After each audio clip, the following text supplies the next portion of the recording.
Salut à tous, soyez les bienvenus sur la chaîne qui déboîte. Les caméras IP, c'est clairement le meilleur moyen de protéger sa maison aujourd'hui. Ça a complètement ringardisé les alarmes, et même les alarmistes, les alarmeurs, comment on appelle les gens qui installent les alarmes? Enfin, les gens qui installent les alarmes se mettent à la caméra IP. Les boîtes comme Verisure, maintenant, en fait, finalement, font payer la télésurveillance de votre maison. Ce qui est un petit peu bizarre, d'ailleurs, quand on y pense, parce que aujourd'hui, tout le monde a un smartphone, donc tout le monde pourrait la faire soi-même, la télésurveillance. Enfin bon, si des gens veulent donner des sous à d'autres gens pour qu'ils puissent regarder ce qui se passe chez eux, chacun dépense son pognon comme il veut, hein. Moi, je ne juge personne. Aujourd'hui, on va tester une caméra qui est intéressante parce que c'est une caméra extérieure, donc elle pourra détecter les gens avant même qu'ils soient rentrés chez vous. Le problème de ce genre de caméra, souvent, c'est que soit il faut passer un fil dans le montant de sa fenêtre ou dans le mur pour amener l'énergie jusqu'à la caméra, ou alors il faut mettre une batterie qu'il faut de temps en temps retirer pour aller la recharger. Et si vous oubliez de la recharger, bah, votre caméra s'arrête et ne filme plus rien. On ne devrait pas avoir ce problème-là avec cette caméra-ci, puisqu'elle se recharge toute seule grâce à un panneau solaire fourni. La question sera évidemment de savoir si un tel panneau solaire pourra suffire ou pas, surtout ici en Normandie où il n'y a pas du soleil tous les jours, bah pour faire fonctionner ad vitam aeternam une caméra IP. Donc ce sera un test qui va certainement s'étaler pour moi sur plusieurs jours, le temps que je vois un petit peu comment après quelques cycles jour-nuit, la batterie de cette caméra se comporte. C'était une intro beaucoup trop longue, alors c'est parti pour le test. Bien, alors procédons tout de suite au déboîtage de cette caméra, mais je précise avant d'ouvrir l'emballage que ce produit existe avec ou sans le panneau solaire, et que vous pouvez aussi acheter uniquement le produit, et ensuite plus tard, uniquement le panneau solaire. Là, c'est un petit peu un pack tout inclus, mais les deux produits sont achetables séparément. Voilà, donc vous pouvez commencer avec juste la batterie et vous offrir le panneau solaire plus tard. Ou vous pouvez ne vous acheter que le panneau solaire si vous êtes quelqu'un de bizarre qui veut un panneau solaire sans rien avoir à recharger avec. Mais ça, vous faites ce que vous voulez, je ne juge pas. Donc on va procéder au déboîtage. Voilà, donc ça s'ouvre comme ça. Il y a de la dock dans un sachet noir, une enveloppe. De la dock dans une enveloppe bleue. Ok, pourquoi pas. Ensuite, on a tout un tas d'accessoires pour la caméra. Donc ici, il y a une sorte de lanière, là, je ne sais pas trop pourquoi ils nous ont mis une courroie comme ça, mais enfin bon, elle est là. Ici, le câble pour recharger la batterie sans passer par le panneau solaire, puisque quand vous pouvez acheter le produit séparément sans, évidemment, il fallait qu'ils fournissent ce câble-là aussi. Un petit machin comme ça, dont j'ignore totalement l'utilité. On dirait un truc pour fixer un porte-clés, mais c'est bizarre.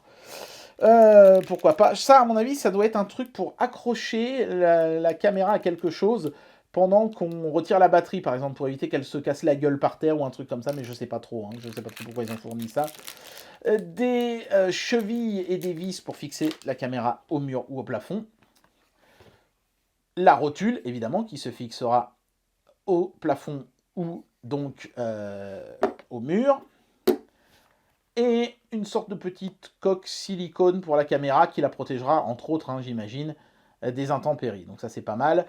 Donc voilà, avec des petits endroits pour passer. J'imagine que c'est là qu'on va venir attacher ce truc-là. Vous voyez, pourquoi pas, ça évite de le faire tomber par terre. Vous savez que ces caméras, si elles sont fixées au 3e étage d'un immeuble, vous n'avez pas envie de faire tomber des trucs par terre. Donc ils ont été prévoyants, c'est bien. On a la batterie de la caméra qui est une grosse batterie. Alors, je ne connais pas sa capacité. C'est marqué 5200 mAh, voilà.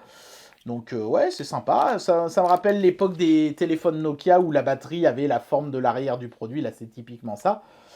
Et donc, la caméra en elle-même. Et donc, si j'ai bien compris le truc, il va manquer un bout derrière. C'est bien ça. Et ce bout, en fait, c'est celui-ci, vous voyez. Ça va venir se fixer comme ça. Tac. Bon, je ne vais pas le faire tout de suite parce que je ne voudrais pas que le machin se mette en marche sans que je le souhaite. Donc voilà comment ça se passe. Ici, on a l'optique et il y a un capteur infrarouge en dessous qui est protégé, voilà, par une sorte de petit film bleu. Bon, c'est bien, c'est plutôt discret, c'est plutôt joli, blanc et noir comme ça, moi j'aime bien. Voilà, et puis alors, on met la carte micro SD ici. Voilà, dans la petite fente. Et ensuite, il n'y a plus qu'à brancher tout ça et vérifier si ça fonctionne. Mais jetons d'abord un petit coup d'œil à ce fameux panneau solaire. Vous aurez deux solutions différentes pour assembler votre caméra et la fixer sur votre plafond ou votre mur. Le premier, beaucoup plus classique de la rotule, vous voyez, on tourne ici, et puis ensuite on peut l'articuler comme on veut ici. Et ensuite, pour fixer cette partie-là au plafond ou au mur, on se contente de visser la plaque métallique ici, et ensuite on vient clipser cette partie-là sur la plaque métallique. Ok, ça c'est assez banal. Ou alors vous pouvez utiliser cette petite rotule magnétique. En fait, vous fixez ça au mur ou au plafond, et derrière, la caméra vient se coller dessus magnétiquement. Vous n'avez même pas besoin d'utiliser le pas de vis. Tac, voilà. Et ensuite, comme c'est un aimant, vous pouvez l'orienter comme vous voulez. Et vous pouvez y aller, ça tient très bien. Mais évidemment, vous serez un peu plus limité dans les angles où vous pouvez orienter votre caméra. Vous voyez à peu près ce que ça peut donner. On est à 45 degrés. Si vous voulez mettre plus, il faudra utiliser l'autre système. Moi, personnellement, je préfère celui-ci, mais je ne sais pas encore si l'angle sera suffisant pour que je puisse m'en contenter. On verra bien. Alors, sous le premier étage qui contenait la caméra en elle-même, se trouve une petite feuille de mousse protectrice qui est indispensable parce que immédiatement après, on voit le panneau solaire. Et évidemment, ça c'est typiquement le genre de truc qu'on ne veut pas esquinter. Hop, alors lui aussi, il est dans sa petite cale en plastique. Pas évident à l'en extirper d'ailleurs. Ça rentre juste. Ils auraient peut-être pu mettre des petites encoches des deux côtés, voilà. Donc ça, c'est le panneau solaire avec un long câble pour aller jusqu'à la caméra. Très long même, bien foutu parce qu'il y a un embout étanche ici, vous voyez, il y a du caoutchouc autour de l'embout, qui est en micro USB d'ailleurs, je n'avais pas précisé. Donc ce panneau, lui, on viendra le fixer exclusivement à l'aide du pas de vis ici, et on aura un système de pieds à rotule. Alors, je ne sais pas pourquoi celui-ci est emballé alors que celui de la caméra l'était pas. Il y a de la discrimination là, c'est pas juste. Mais le panneau solaire est sorti plus tard par rapport à la caméra. Donc peut-être qu'ils ont fait quelques petites améliorations sur le packaging entre-temps. Les petites chevilles et vis pour que l'autre tout tienne. Alors ça, c'est un pied en bonne ferraille. Et donc voilà, la petite rotule noire qui fonctionne exactement sur le même principe que l'autre, si ce n'est qu'on la tourne comme ça cette fois-ci.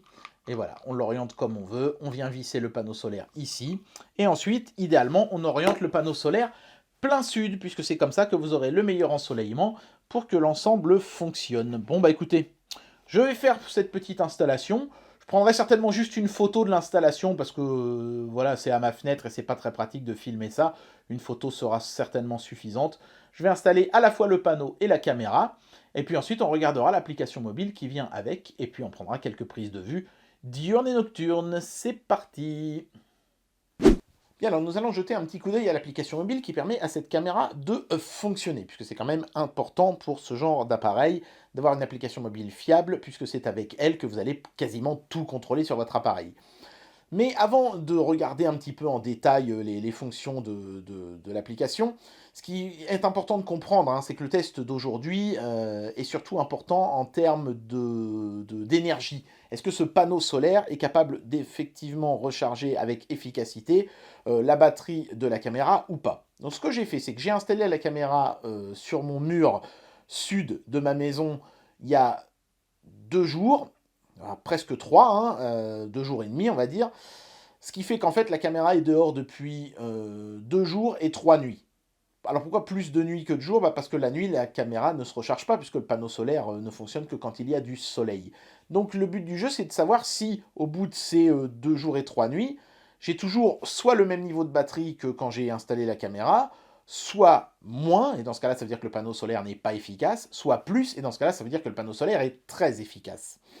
Quand j'ai installé la caméra, la batterie de cette caméra était à 55%. Donc 2 jours et 3 nuits plus tard, la première chose qu'on va vérifier, c'est à combien la batterie est maintenant. Donc pour ça, il faut aller dans la petite roue dentée ici, le petit engrenage, hop, et on voit le niveau de la batterie ici, 71%. Donc en 2 jours et 3 nuits, au mois de novembre, où le temps n'est pas génial, il a fait quand même gris la plupart du temps, il y a eu peut-être 2 heures de soleil en tout, 3 à tout casser, eh ben, on a gagné en autonomie, la batterie s'est rechargée. Donc ça veut dire qu'a priori, à moins vraiment qu'il fasse un temps hyper pourri pendant 3 semaines d'affilée, ce panneau solaire est capable de faire fonctionner la caméra en permanence. Et ça, c'est franchement super cool. C'était vraiment le gros point d'interrogation de ce test. Est-ce que le panneau solaire allait être à la hauteur? Et la réponse est oui. Alors attention, évidemment, je suis plein sud. Mon panneau solaire est orienté sud, mais vu qu'ils ont mis un câble très long avec le panneau solaire, vous n'avez aucune excuse pour ne pas trouver un moyen de l'orienter plein sud, hein. À moins vraiment que vous le mettiez sur la façade nord, votre caméra, et que votre façade soit extrêmement longue, a priori, vous pourrez toujours orienter plus ou moins ce panneau vers le sud, à moins vraiment d'y mettre de la mauvaise volonté. Alors maintenant qu'on a vu que le panneau solaire faisait un travail remarquable, ce qui veut dire qu'on a enfin une caméra extérieure qui peut être installée comme ça, sans installation compliquée et sans être obligé de tout le temps penser à recharger une batterie, bon, bah, que vaut la caméra en elle-même? Déjà, l'application mobile est très bien faite, elle ressemble à toutes ces applications mobiles de caméra de surveillance, hein, on commence un petit peu à avoir l'habitude. On a un bouton pour prendre une photo, un bouton pour prendre une capture vidéo, on peut paramétrer combien de temps on veut qu'une capture vidéo ait lieu après une détection de mouvement, donc par exemple si vous mettez 30 secondes, ça vous fera une séquence d'1 minute, puisque vous aurez les 30 secondes qui précèdent le mouvement, les 30 secondes qui suivent. On peut mettre le système en plein écran, voilà, pour mieux voir tous les détails de l'image. Alors d'ailleurs, concernant la qualité de l'image, je vais vous mettre une photo de jour et une photo de nuit. Comme ça, vous pourrez bien voir que la qualité est très bonne. C'est du Full HD. Après, ça reste une caméra de surveillance, hein. C'est pas non plus une caméra de type GoPro faite pour faire une super qualité. Le but, c'est de voir s'il y a des intrus chez vous. Mais l'angle est grand, hein. Là, ça couvre quasiment tout mon jardin, hein, par l'extrême pointe, là où il y a la balançoire de mon gamin. Mais de toute façon, après, c'est la forêt, donc il n'y a pas vraiment intérêt pour un cambrioleur d'aller là-bas. Mais c'est super, hein, on voit bien, et en plus c'est bien parce que c'est suffisamment restreint pour qu'on ne voit pas chez mes voisins. Donc voilà, parce que c'est quelque chose que vous n'avez pas le droit de faire, hein, filmer chez vos voisins, hein. Je vous préviens quand même pour que vous n'ayez pas de problème. Après, quand on regarde la liste des différentes caméras, si vous en possédez plusieurs, il y a un truc que moi j'aime beaucoup, c'est qu'on a directement un bouton pour déclencher euh, le capteur qui détecte la présence de quelqu'un. Donc vous appuyez là, tac. Du coup, maintenant, si quelqu'un ou quelque chose passe devant la caméra, je recevrai une notification et je désactive aussi simplement que ça en réappuyant dessus. C'est un truc qui manque par exemple chez EasyViz, ça. Il faut aller dans les sous-menus, il faudrait chez EasyViz, je serais obligé de faire ça, d'aller dans le menu ici, je crois. Non, attendez, c'est comme ça, tac. Il faudrait que j'aille ici, il faudrait que j'aille dans Réglages PIR et que j'active ici. Voilà, ça fait la même chose, hein. Si maintenant je reviens sur la caméra, hop, vous voyez, ça s'est activé. Mais là, au moins, je peux le faire sans rentrer dans des sous-menus. Et ça, c'est une bonne chose. Donc, c'est une bonne petite caméra, de bonne qualité, et avec une bonne petite application, bien traduite en français et tout. Donc, un sans faute. C'est bien. Bien, il est temps d'amener une conclusion à cette vidéo et de donner une note à ce produit. Et si ce produit n'est pas sur la table, c'est très bon signe. Ça veut dire qu'il est encore sur mon mur et que je suis encore en train de m'en servir, et que je le considère donc suffisamment bon pour m'en servir moi-même. C'est vraiment la caméra IP extérieure parfaite. Vous n'avez plus besoin de recharger de batterie, vous n'avez pas besoin de percer votre mur pour passer un câble qui va de la prise de courant à l'intérieur jusqu'à votre mur extérieur. Vous mettez votre petit panneau solaire, vous mettez votre petite caméra, tout fonctionne totalement en autarcie, c'est génial.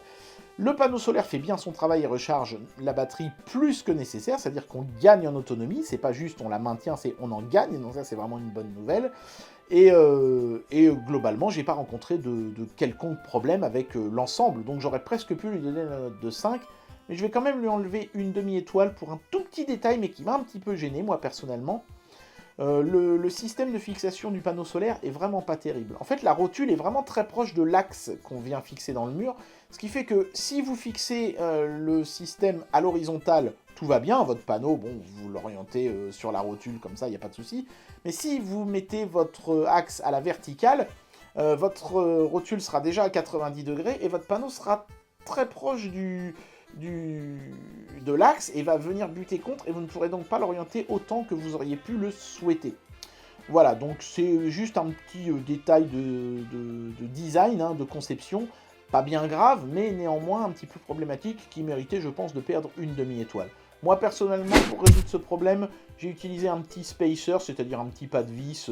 C'est quelque chose qui fonctionne pour les trépieds de caméra, normalement, mais c'est le même pas de vis sur le panneau solaire, donc tout allait bien. J'ai fait comme ça pour m'en sortir. On pourrait aussi imaginer acheter une deuxième rotule, même chose, hein, avec des pas de vis compatibles. Ça se trouve très facilement pour même pas 5 €, donc c'est pas un gros problème, mais c'est quand même un petit problème, donc une demi-étoile de moins pour ça. Un produit à 4 étoiles et demie que personnellement je trouve vraiment excellent. mention très bien pour ce fameux panneau solaire, qui est top. Et bien voilà, c'était le test de cette caméra IP de chez Reolink. Et finalement, j'ai presque envie de dire que le test de cette caméra, c'était presque plus celui du test de l'énergie solaire, avec ses avantages et aussi ses limites, naturellement. En tout cas, j'espère que cette vidéo vous aura plu. Et moi, je vous dis à très bientôt sur un prochain test. Allez, tchuss!